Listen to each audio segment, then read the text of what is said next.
Hope कि आप लोग ठीक होंगे। आज का जो हमारा टॉपिक है वो है सैम्पलिंग विद रिप्लेसमेंट।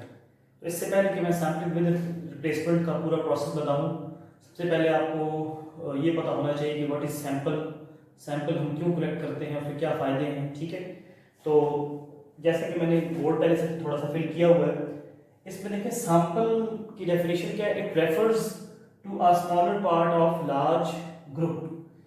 जो लार्ज ग्रुप की बात हो रही है वो बेसिकली क्या है, होल पॉपुलेशन है। ठीक है, और जो स्मॉलर पार्ट है वो क्या है, सैंपल है। तो ये तो सैंपल की सिंपल डेफिनेशन होगी। और इसकी एग्जांपल ऐसी है, जैसे आप ये देखें कि अगर आपने कोई यानी खाना लेट्स सपोज बने, तो जब आप उसको टेस्ट करते हैं तो टेस्ट करने में सारा का सारा खाना तो आप नहीं खाएंगे, तो वो समझ लें वो खाना पूरा जो है वो पॉपुलेशन है। ठीक है, तो उसमें से जो हम 1 चम्मच या 2 चम्मच या जितना भी हम उसको टेस्ट करते हैं वो सैंपल है। तो हम सैंपल की बेस पे पॉपुलेशन के हवाले से ये अंदाज़ा लगाते हैं कि पॉपुलेशन कैसी होगी। तो हम ऐसे ही करते हैं, जब भी हम किसी चीज़ को टेस्ट करना होता है तो हम क्या करते हैं, उसका सैंपल लेते हैं। हम अपनी डेली लाइफ में भी ऐसा ही करते हैं, और सैंपल जैसा होगा हम यही अज्यूम करते हैं कि पॉपुलेशन भी ऐसी ही है। ठीक है, तो यहाँ पे आप देखें सैंपल के फायदे क्या है। पहला फायदा तो ये है कि जो सैंपलिंग है उसमें टाइम आपका सेव हो जाएगा। ठीक है, तो जबकि पॉपुलेशन अगर आप पूरा स्टडी करें, पॉपुलेशन को पूरा उसकी एस्टिमेशन करें, पूरा डेटा कलेक्ट करें पूरी पॉपुलेशन का, तो उसमें काफ़ी ज़्यादा टाइम कंज्यूम होता है।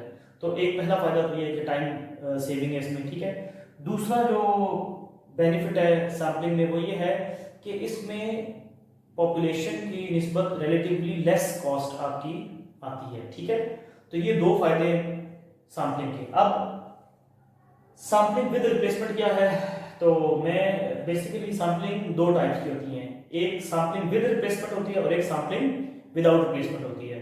जो सैम्पलिंग विद रिप्लेसमेंट है उसको अगर इजी वर्ड्स में मैं आपको बताऊं तो ऐसे है कि जैसे आप ये समझ लें एक बॉक्स है, बॉक्स में 10 बॉल्स पड़ी हुई हैं, आपने 1 बाय 1 करके 3 दफा या मतलब 3 दफा कर लिया, 4 दफा आपने एक बॉल उठानी है 1 बाय 1 करके। ठीक है, अगर आप पहली बॉल उठाते हैं, ठीक है, 10 में से पहली एक बॉल उठाते हैं और दोबारा उसी बॉक्स में रिप्लेस कर देते हैं, फिर दूसरी बॉल उठाते हैं, फिर उसी बैग में रिप्लेस कर देते हैं, फिर तीसरी बॉल उठाते हैं, फिर दोबारा उसी बैग में रिप्लेस कर देते हैं।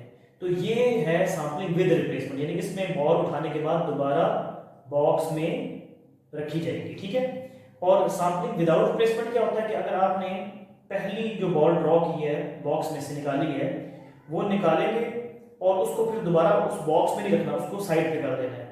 फिर जब दूसरी बॉल आप उठाएंगे तो अब आपकी टोटल बॉल्स क्या हो जाएंगी, कम हो जाएंगी। यानी कि पहले 10 थी, सेकंड ड्रॉ पे टोटल बॉल्स कितनी हो जाएंगी, 9। वो बॉल उठाई, उसको साइड पे रख दिया, फिर जब बॉल उठाएंगे तो अब कितनी टोटल बॉल्स हो गई हैं, 8 हो गई हैं। तो ये है सैम्पलिंग विदाउट रिप्लेसमेंट, यानी कि बॉल को ड्रॉ करने के बाद बॉक्स से उठाने के बाद दोबारा उस बॉक्स में रिप्लेस हमने नहीं किया। ठीक है, तो ये है विद सैम्पलिंग विदाउट रिप्लेसमेंट। इसको हम आने वाले लेक्चर में कवर करेंगे सैम्पलिंग विदाउट रिप्लेसमेंट को। आज का जो हमारा काम है वो है सैम्पलिंग विद रिप्लेसमेंट। अब सैम्पलिंग विद रिप्लेसमेंट में सैंपल कितने बनेंगे उसका फार्मूला है टोटल पॉसिबल सैंपल्स, यानी टोटल पॉसिबल सैंपल्स कितने बनेंगे उसका फार्मूला है n पावर n। ठीक है, बेस में कैपिटल n है और पावर में स्मॉल n है। कैपिटल n किसको इंडिकेट करता है, पॉपुलेशन साइज को, और स्मॉल n जो है वो सैंपल साइज को इंडिकेट करता है। ठीक है, अब 3 डिफरेंट केसेस हैं इसमें।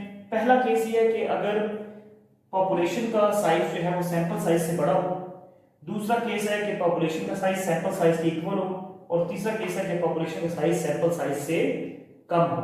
ठीक है, तो ये तीनों केसेस इंशाल्लाह हम इस लेक्चर में कवर करेंगे कि हम कैसे सैंपल बनाएंगे। अब पहला केस हमने ले लिया जिसमें पॉपुलेशन साइज जो है वो सैंपल साइज से ग्रेटर है। ठीक है, तो यहाँ पे देखें केस नंबर 1 में हमने क्वेश्चन ले लिया, मेक सैंपल्स ऑफ साइज 2।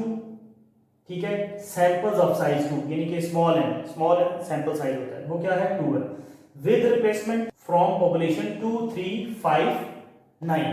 अब ये जो पॉपुलेशन है इसमें कितने नंबर है, 4 नंबर है, 1 2 3 4। तो पॉपुलेशन साइज क्या हुआ, 4 हुआ। ठीक है, पॉपुलेशन साइज क्या हुआ 4 और सैंपल साइज क्या हुआ 2। तो नजर आ रहा है कि कैपिटल एन जो है वो स्मॉल एन से क्या है ग्रेटर है, केस नंबर 1 है। अब इसमें हमने टोटल पॉसिबल सैंपल्स, अब मैं टोटल पॉसिबल सैंपल्स को शॉर्ट फॉर्म में टीपीएस लिखूंगा, ठीक है, टोटल पॉसिबल सैंपल टीपीएस, ठीक है, शॉर्ट फॉर्म में टीपीएस टोटल पॉसिबल सैंपल्स, ठीक है।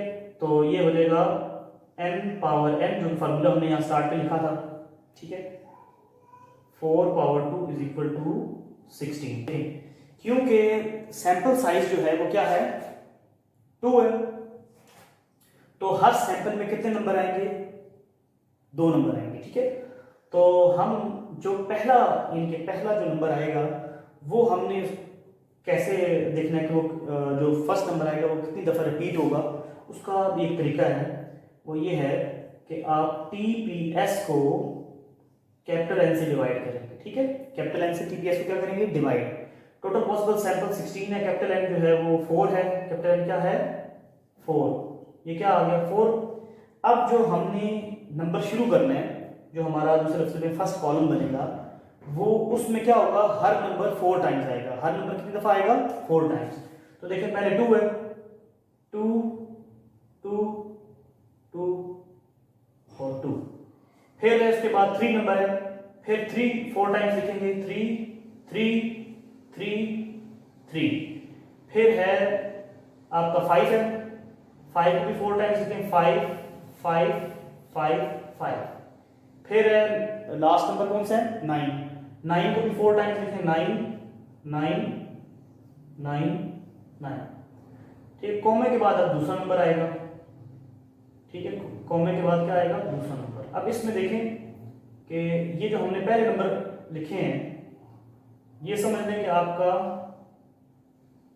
सैंपल का पहला नंबर लिखा गया, ठीक है। पहला कॉलम आपका चल रहा है, ये पहला कॉलम जो चल रहा है उसमें हर नंबर कितनी दफा आएगा 4 टाइम्स आएगा। अब मजीद जो आंसर आया है इसको मजीद n से डिवाइड कर दें, ठीक है, तो ये हो जाएगा 4/4 इज इक्वल टू 1। अब जो ये फर्स्ट कॉलम फिल हो चुका है, सैंपल का जो फर्स्ट कॉलम था वो फिल हो गया, अब सैंपल का सेकंड कॉलम फिल करना है, ठीक है। तो सेकंड कॉलम में ये देखिए 1 नजर आ रहा है आपको, सेकंड कॉलम में हर नंबर 1 टाइम आएगा, ठीक है, और फिर 1 टाइम आके फिर दोबारा वो जो है रिपीट होगा, ठीक है, 2 3 5 9, फिर दोबारा रिपीट, मैं जरा डीप लिख देता हूँ, 2 3 5 9, फिर रिपीट 2 3 5 9, फिर रिपीट 2 3 5 9। अब ये देखिए टोटल कितने सैंपल बन गए 16 बन गए, 4 4 4 4 कितने हो गए 16 हो गए। तो ये आपका कॉलम 1 चल रहा था और कॉमे के बाद कॉलम नंबर 2 चल रहा है। तो कॉलम नंबर 1 में ये इस फार्मूले के मुताबिक हर नंबर 4 टाइम्स आएगा, फिर नेक्स्ट नंबर आएगा 4 टाइम्स, फिर नेक्स्ट नंबर आएगा 4 टाइम्स, फिर नेक्स्ट नंबर आएगा 4 टाइम्स। और दूसरे कॉलम में जब हम इस 4 को कैपिटल एन से डिवाइड करेंगे यानी 4 से डिवाइड करेंगे तो क्या आंसर आएगा 1। दूसरे कॉलम में हर नंबर जो है वो एक दफा आएगा, 2 3 5 9 एक दफा आ गए, चारों नंबर एक दफा आ गए। अब दोबारा फिर रिपीट होंगे 3 के साथ, फिर 5 के साथ रिपीट होंगे, फिर 9 के साथ रिपीट होंगे।